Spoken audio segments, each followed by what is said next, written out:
ಇಡೀ ರಾಜ್ಯದಲ್ಲಿ ಒಂದು ದೊಡ್ಡ ಮಾರ್ಕೆಟ್, 11 ಫ್ಲೋರ್ನ ಮಾರ್ಕೆಟ್, ಇಡೀ ರಾಜ್ಯದಲ್ಲಿ ಎಲ್ಲಿಲ್ಲದಂಥ ಒಂದು ಯಶಸ್ವಿ ಮಾರ್ಕೆಟ್ ಮಾಡಬೇಕು ಅಂತ ನಮ್ಮ ಕನಸು. ಯಾವ ರಾಜ್ಯದಲ್ಲಿ ಇಲ್ಲದು ನನ್ನ ಮಂಗಳೂರಲ್ಲಿ ಇರಬೇಕು ಅಂತ ಹೇಳೋದು ಕನಸು. ಅದು ಬೇರೆ ಬೇರೆ ವ್ಯವಸ್ಥೆಗಳಿಂದ ಕೋರ್ಟಿನಿಂದ ಸ್ಟೇ ಬಂದಿದೆ. ಸ್ಟೇನ ವೆಕೆಟ್ ಮಾಡಲಿಕ್ಕೆ ನಮ್ಮ ಕಡೆಯಿಂದ ಪ್ರಯತ್ನಗಳು ಆಗ್ತಾ ಇದೆ. ಆದರೂ ಜಾಗ ಸರ್ಕಾರ, ಜಾಗ ಮಹಾನಗರ ಪಾಲಿಕೆದು. PPP ಮಾಡೆಲಲ್ಲಿ ಹಣ ಖರ್ಚು ಮಾಡುವವರು ಕೂಡ ಸರ್ಕಾರದ ವತಿಯಿಂದ ಖರ್ಚು ಮಾಡುವರು. ಅವರು ಟೆನೆಂಟ್ಗಳು, ಅವರಿಗೆ ಆಲ್ಟರ್ನೇಟಿವ್ ಆಗಿ 6 ರಿಂದ 8 ಕೋಟಿಯಲ್ಲಿ ಬೇರೆ ಕಡೆ ಮಾಡಿಕೊಟ್ಟು 3 ವರ್ಷದ ನಂತರ ಪುನರಭಿ ಇಲ್ಲಿ ನಾವು ವ್ಯವಸ್ಥೆಯನ್ನು ಮಾಡಿಕೊಡ್ತೀವಿ ಅಂತೇಳಿ ಅಗ್ರಿಮೆಂಟ್ ಸಮೇತ ನಾವು ರೈಟಿಂಗ್ನಲ್ಲಿ ಕೊಡ್ತೀವಿ ಅಂತೇಳಿ ಮಾತುಕತೆ ಮಾಡಿ ನಾವು ಮುಂದುವರಿಸಿದ್ದೀವಿ. ಮಾತುಕತೆ ಮಾಡಿದ ವಿಡಿಯೋ ಮತ್ತು ಫೋಟೋಸ್ ಎಲ್ಲ ಇದೆ ನಮ್ಮ ಹತ್ರ. ಆದರೂ ಮಾಡಿ ಮುಂದುವರಿಸಿದ್ದಾರೆ. ಆದರೂ ಕೂಡ ಅವರು ಅಲ್ಲಿಗೆ ಹೋಗಬಾರ್ದು, ನಾವು ಇಲ್ಲೇ ಉಳಿತೇವೆ ಅಂತ ಹೇಳೋದು. PWD ಇಲಾಖೆಯವರು ಮತ್ತು ಇನ್ನಿತರ ಇಲಾಖೆಯವರು ಆ ಬಿಲ್ಡಿಂಗಿಗೆ ಸ್ಟೆಬಿಲಿಟಿ ಇಲ್ಲ, ಎನಿ ಟೈಮ್ ಕೊಲಾಪ್ಸ್ ಆದರೆ ಹೂ ವಿಲ್ ರೆಸ್ಪಾನ್ಸಿಬಿಲಿಟಿ ಅಂತ ಹೇಳೋ ರೀತಿ ಮಾಹಿತಿಗಳನ್ನು ಕೊಟ್ಟಿದ್ದಾರೆ.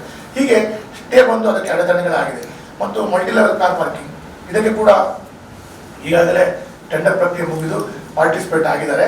ಅದನ್ನು ಕೂಡ ಜೋಡಿಸುವಂಥ ಮಲ್ಟಿ ಲೆವೆಲ್ ಕಾರ್ ಪಾರ್ಕಿಂಗ್, ಅದನ್ನು ಕೂಡ ಹಳೆ ಬಸ್ ನಿಲ್ದಾಣದಲ್ಲಿ ಅದನ್ನು ಕೂಡ ಜೋಡಿಸಿಕೊಳ್ತಾ ಇದ್ದಾರೆ. ಇನ್ನು ಪಂಪಲ್ ಪರಿಸರದ ಬಸ್ ನಿಲ್ದಾಣಕ್ಕೆ ಟೆಂಡರ್ನ ಕರೆದು ಪ್ರಕ್ರಿಯೆ ಕರೆದು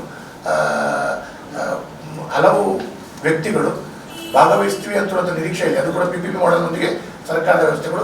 ನಮಗೆ ಬಸ್ ಸ್ಟೇಷನ್ ಬೇಕಾದರೆ ನಮ್ಮ ಬೇಡಿಕೆಗಳನ್ನು ಅವರು ಈಡೇರಿಸಿಕೊಂಡು ಉಳಿದಂಥ ಜಾಗಗಳನ್ನು ನಾವು ಯುಟಿಲೈಸ್ ಮಾಡ್ಕೊಳ್ಳಿಕ್ಕೆ PPP ಮಾಡೆಲಲ್ಲಿ ಅದನ್ನು ತುಂಬ ಜನರು ಮಾಹಿತಿಯನ್ನು ಪಡ್ಕೊಂಡು, ಬಟ್ ಪಾರ್ಟಿಸಿಪೇಷನ್ಗಳು ಯಾರೂ ಬರಲಿಲ್ಲ. ಆದರೂ ಅದನ್ನು ಕೆಲವಾರು ವಿಚಾರಗಳನ್ನು ಸಡಿಲಿಕೆ ಮಾಡಿ ಪಾರ್ಟಿಸಿಪೇಟ್ ಬರುವ ರೀತಿಯಲ್ಲಿ ಅದನ್ನು ಕೂಡ ಅದಕ್ಕೆ ರೂಪರೇಖೆಗಳನ್ನು ತಯಾರು ಮಾಡ್ತಾ ಇದ್ದೇವೆ. ಹೀಗೆ 16 ಯೋಜನೆಗಳು, ಯಶಸ್ವಿಯಾದ ಯೋಜನೆಗಳನ್ನು ನಾವು ಕೈಗೆತ್ತಿಕೊಂಡಿದ್ದೇವೆ.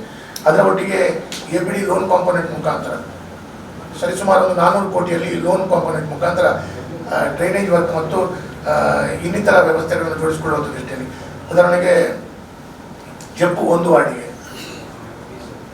ವಾರ್ಡ್ ನಂಬರ್ 59, ಆ ಒಂದೇ ವಾರ್ಡಿಗೆ 45 ಕೋಟಿ ರೂಪಾಯಿನ ABD ಲೋನ್ ಕಾಂಪೋನೆಂಟ್ನಲ್ಲಿ ನಾವು ಅದನ್ನು ಕಂಪ್ಲೀಟ್ ಡ್ರೈನೇಜ್ ಸಿಸ್ಟಮಲ್ಲಿ, ಡ್ರೈನೇಜ್ ಸಿಸ್ಟಮೇ ಎಲ್ಲ ಗ್ಯಾರಂಟಿಯಲ್ಲಿ ಹೋಗ್ತಾ ಇರುವಂಥದ್ದನ್ನು ನಿಲ್ಲಿಸಬೇಕು ಅಂತ ಹೇಳೋ ಕಾರಣ. ಆದರೂ ಡ್ರೈನೇಜ್ನ ವ್ಯವಸ್ಥೆಗಳು ಹೇಗಿದೆ ಅಂತ ಹೇಳಿದ್ರೆ, ಮಂಗಳೂರಿನದು ಎತ್ತರ ತಗ್ಗು ಪ್ರದೇಶ, ನೀರಾದರೆ ದೊಡ್ಡ ಟಾಂಕಿಯಿಂದ ಪ್ರೆಷರ್ನಲ್ಲಿ ಎಲ್ಲರ ಮನೆಗಳಿಗೆ ಹೋಗುವಂಥದ್ದು. ಇದು ಎಲ್ಲರ ಮನೆಯಿಂದ ಸಿಸ್ಟಮಿಗೆ ಬರಬೇಕು ಅಂತ ಹೇಳಿದ್ರೆ ಎತ್ತರ ತಗ್ಗು ಪ್ರದೇಶಗಳಾದ ಕಾರಣ ಕೆಲವಾರು ಕಡೆಗಳಲ್ಲಿ ಭಾಳ ಕಷ್ಟಗಳು ಸಾಧ್ಯತೆ ಇದೆ. ಮೈಸೂರು, ದಾವಣಗೆರೆ ಅಥವಾ ಹುಬ್ಬಳ್ಳಿ, ಧಾರವಾಡದ ಹಾಗೆ ಲೆವೆಲ್ ಜಾಗಗಳಲ್ಲ. ಹಾಗಾಗಿ ಕೆಲವು ಕಡೆ, ತುಂಬ ಕಡೆಗಳಲ್ಲಿ ನಮಗೆ ಲೆವೆಲ್ ಸಿಗದಂಥದ್ದು. ಅದಕ್ಕೆ ಲೆವೆಲ್ ನೋಡುವಂಥ ಕೆಲಸ ಕಾರ್ಯಗಳು ನಮ್ಮದಲ್ಲ, ಇಂಜಿನಿಯರ್ಗಳ ಸಲಹೆಯನ್ನು ನಾವು ಹೇಳ್ತೇವೆ. ಅದನ್ನೆಲ್ಲ ಜೋಡಿಸಿಕೊಂಡು ಮಾಡಬೇಕಾಗಿದೆ. ಇದು ಕೂಡ 400 ಕೋಟಿಯ ಕಾಮಗಾರಿಗಳು ABD ಸೆಕೆಂಡ್ ಕಾಂಪೋನೆಂಟ್, ಇದು ಕೂಡ ಈಗ ಕೈಗೆತ್ತಿಕೊಂಡು ಕೆಲಸ ಕಾರ್ಯಗಳನ್ನು ಮಾಡ್ತಾ ಇದ್ದೇವೆ. ಇನ್ನೊಂದು ಕೇಂದ್ರ ಸರ್ಕಾರದ ಅಮೃತ ಯೋಜನೆಯ ಕಾಮಗಾರಿಗಳು, ಅದರಲ್ಲಿ ಹೆಚ್ಚಿನದ್ದು ನಿಯರ್ಲಿ 183 ಕೋಟಿ. ಅದರಲ್ಲಿ ಆಲ್ಮೋಸ್ಟ್ ಹೆಚ್ಚಿನದ್ದು ಮುಗ್ದಿದೆ, ಒಂದು ಸ್ವಲ್ಪ ಕಾಮಗಾರಿಗಳು ಬಾಕಿ ಇದೆ. ಅದನ್ನು ಕೂಡ ಜೋಡಿಸುವಂಥ ಕೆಲಸ ಕಾರ್ಯಗಳು, ಅಮೃತ ಯೋಜನೆಗಳನ್ನು ಯಶಸ್ವಿಯಾಗಿ ಕೈ ಜೋಡಿಸ್ಕೊಂಡು, ಅದರಲ್ಲಿ ಕುಡಿಯುವ ನೀರಿನ ಕಾಂಪೋನೆಂಟ್ ಇದೆ, ಇನ್ನಿತರ ಕಾಂಪೋನೆಂಟನ್ನು ಜೋಡಿಸ್ಕೊಂಡು ಅದು ಕೂಡ ಯಶಸ್ವಿಯಾಗಿ ನಾವು ಕೈಗೆತ್ತಿಕೊಳ್ತೀವಿ. ಮತ್ತು ಮಾನ್ಯ ಈ ಹಿಂದೆ ಮಾಜಿ ಮುಖ್ಯಮಂತ್ರಿಗಳಾದ ಯಡಿಯೂರಪ್ಪನವರು ಮಂಗಳೂರಿಗೆ ಬಂದಾಗ ನಮಗೆ ಒಂದು 125 ಕೋಟಿ ಅನುದಾನವನ್ನು ಮಂಗಳೂರಿಗೆ ಕೊಟ್ಟಿದ್ದರು, ಮಹಾತ್ಮ ಗಾಂಧಿ ನಗರ ವಿಕಾಸ ಯೋಜನೆ. ಆ ಮಹಾತ್ಮ ಗಾಂಧಿ ನಗರ ವಿಕಾಸ ಯೋಜನೆಯಲ್ಲಿ ಕೂಡ ಎಲ್ಲ ರೀತಿಯ ಸರ್ವೆ ಆಗಿ ಆ ಕಾಮಗಾರಿಗಳಿಗೆ ಟೆಂಡರ್ ಪ್ರಕ್ರಿಯೆ ಮುಗಿದು ಏಜೆನ್ಸಿ ಫಿಕ್ಸ್ ಆಗಿದೆ. ಇನ್ನು ಮುಂದಿನ ದಿನಗಳು ಕೂಡ ಇನ್ನೊಂದು ಸ್ವಲ್ಪ 1-2 ತಿಂಗಳೊಳಗಡೆ ಆ ಕಾಮಗಾರಿಗಳು ಸಂಪೂರ್ಣ ವೇಗದ ರೀತಿಯಲ್ಲಿ ಪ್ರಾರಂಭ ಮಾಡಿಸುವಂಥ ಕೆಲಸ ಕಾರ್ಯಗಳು ಮಾಡಿದ್ದಾರೆ. ಅದಕ್ಕೆ ಕೂಡ ಬೇರೆ ಬೇರೆ ರೂಪರೇಖೆ ಇದೆ. ಅದರಲ್ಲಿ ಇಷ್ಟು SC/ST ವಿಭಾಗಕ್ಕೆ ಇಂಥ ವ್ಯವಸ್ಥೆಗೆ ಉಪಯೋಗಿಸಬೇಕು, ಇಂಥ ವ್ಯವಸ್ಥೆಗಳಿಗೆ ಉಪಯೋಗಿಸುವಂಥ ಅದಕ್ಕೆ ಮಾನದಂಡಗಳಿದೆ. ಆ ಮಾನದಂಡದ ಪ್ರಕಾರವೇ ನಾವು ಜೋಡಿಸ್ಕೊಂಡು ಕೆಲಸ ಕಾರ್ಯಗಳನ್ನು ಜೋಡಿಸಿಕೊಡುವಂಥದ್ದು ಮಾಡ್ತಾ ಇದ್ದೇವೆ. ಇನ್ನೊಂದು ಬೆಂಗಳೂರಲ್ಲಿ ನಡೆಯುವಂಥ ಸಾಗರಮಾಲಾ, ಸಣ್ಣ ತುಂಬ ಇದೆ, ನನಗೆ ಹೇಳಿಕ್ಕೆ ಹೋಗಲ್ಲ, ಸಮಯದ ಅಭಾವ ಹೋಗಲ್ಲ. ಸಾಗರಮಾಲಾ ಯೋಜನೆ ಇದೆ 94 ಕೋಟಿ ರೂಪಾಯಿಲಿ. ಅದರಲ್ಲಿ 55 ಕೋಟಿಯಲ್ಲಿ ವಾಣಿಜ್ಯ ಜಟ್ಟಿ, ಇಟ್ ಈಸ್ ನಾಟ್ ಫಿಶರೀಸ್ ಜಟ್ಟಿ, ವಾಣಿಜ್ಯ ಜಟ್ಟಿಯನ್ನು ನಾವು ಬೆಂಗಳೂರಲ್ಲಿ ಜೋಡಿಸ್ಕೊಳ್ತಾ, ಈಗ ಮಂಗಳೂರಿಗೆ ಬರುವಂಥ ಇನ್ನಿತರ ಈಗ ನಮ್ಮ ಅಂಡಮಾನ್, ಲಕ್ಷದ್ವೀಪ ಹಾಗೆ ಮತ್ತು ರಾಜ್ಯದ ಬೇರೆ ಭಾಗಕ್ಕೆ ವಾಣಿಜ್ಯ ಜಟ್ಟಿಗಳು, ಸಣ್ಣ ಶಿಪ್ಗಳನ್ನು ಜೋಡಿಸ್ಕೊಳ್ಬೇಕು ಅಂತ ಹೇಳೋ ದೃಷ್ಟಿಯಲ್ಲಿ ಅಲ್ಲಿ -7 ಮೀಟರ್ ಡ್ರಿಡ್ಜಿಂಗ್ ಮಾಡಿ, ಆ -7 ಮೀಟರ್ ಡ್ರಿಡ್ಜಿಂಗಲ್ಲೇ ಫಿಶಿಂಗ್ ಬೋಟ್ ಕೂಡ ಹೋಗಲಿಕ್ಕೆ ಅವಕಾಶವನ್ನು ಕಲ್ಪಿಸಿಕೊಟ್ಟು ಅದನ್ನು ಕೂಡ ನಾವು ವ್ಯವಸ್ಥಿತವಾಗಿ ಅದು ಯಶಸ್ವಿಯಾಗಿ ಕೆಲಸ ಕಾರ್ಯಗಳಾಗಿದೆ. ಎನ್ವೈರನ್ಮೆಂಟ್ ಮತ್ತು 2016 ಸಂದರ್ಭದಲ್ಲಿ ಪ್ರಥಮವಾಗಿ ಅದು ಸರ್ವೆ ಕಾರ್ಯ ಪ್ರಾರಂಭವಾಗಿದೆ. ಇವರು JR ಲೋಗೋರಿದ್ದಲ್ಲ.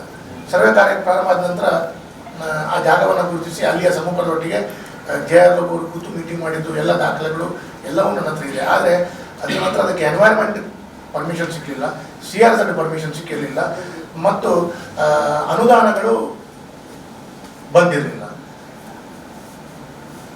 ಎನ್ವೈರ್ಮೆಂಟ್ ಕ್ಲಿಯರೆನ್ಸ್ ಮತ್ತು CRZ ಕ್ಲಿಯರೆನ್ಸ್ ನನ್ನ ಅವಧಿಯಲ್ಲಿ ನಾನು ಅದಕ್ಕೆ ಸ್ಪೆಷಲ್ ಆಗಿ ಪರ್ಮಿಷನ್ ಪಡೆಸುವ ದೃಷ್ಟಿಯಲ್ಲಿ ಕೆಲಸ ಕಾರ್ಯಗಳನ್ನು ಮಾಡಿದ್ದೇನೆ. ತದನಂತರ ಅದಕ್ಕೆ 94 ಕೋಟಿ ಅನುದಾನವನ್ನು ಬಿಡುಗಡಬೇಕು ಹಾಗಾದರೆ ಸ್ಟೇಟ್ ಗೌರ್ಮೆಂಟ್ ಶೇರ್ ಮತ್ತು ಸೆಂಟ್ರಲ್ ಗೌರ್ಮೆಂಟ್ ಶೇರನ್ನು ಅದು ನನ್ನ ಅವಧಿಯಲ್ಲಿ ನಾನು ಸ್ಟೇಟ್ ಗೌರ್ಮೆಂಟಿಂದ ಅನುಮೋದನೆ ಪಡ್ಕೊಂಡು ಸೆಂಟ್ರಲ್ ಗೌರ್ಮೆಂಟ್ಗೆ ಕಳಿಸಿ ಅಲ್ಲಿಂದ ಕೂಡ ಅನುಮೋದನೆ ಭರಿಸುವ ರೀತಿಯಲ್ಲಿ ನಾನು ಸಂಸದರ ಪ್ರಯತ್ನದಿಂದ ಅದನ್ನು ಕೂಡ ಮಾಡಿಸುವಂಥ ದೃಷ್ಟಿಯಲ್ಲಿ ಮಾಡಿದ್ದೇನೆ. ಹಾಗಾಗಿ ಈ 94 ಕೋಟಿಗೆ ಅನುದಾನ ಜೋಡಿಸಿಕೊಳ್ಳಿಕ್ಕೆ ಮತ್ತು CRZ ಮತ್ತು ಎನ್ವೈರ್ಮೆಂಟ್ ಅಂದರೆ ಮೇಜರ್ ಪೋರ್ಟ್ ಸರ್ವೆ ಮಾಡುವಂಥದ್ದು ಪ್ರಾರಂಭದ ಹಂತದಲ್ಲಿ ಖಾಲಿ ಸರ್ವೆ ಮಾಡುವಂಥದ್ದು ಇದನ್ನೆಲ್ಲ ನಾನು ಜೋಡಿಸ್ಕೊಂಡಿದ್ದೇನೆ. ಹೇಗೆ ಕೆಲವಾರು ಕಾರ್ಯಗಳು ಹಿಂದಿನ ಶಾಸಕರು ಮಾಡಿದ್ರು ಕೂಡ ಅದನ್ನು ಪಾಯಿಂಟ್ ಬ್ಲ್ಯಾಂಕ್ ಆಗಿ ನಾವು ಮುಂದುವರಿಸಿಕೊಂಡು ಹೋಗಬೇಕಾದಂಥ ಜವಾಬ್ದಾರಿ ಅದನ್ನು ಯಾವುದೇ ರಾಜಕೀಯ ಮಾಡದೆ ನಾನು ಮುಂದುವರಿಸಿಕೊಂಡು ಹೋಗಿದ್ದೇನೆ.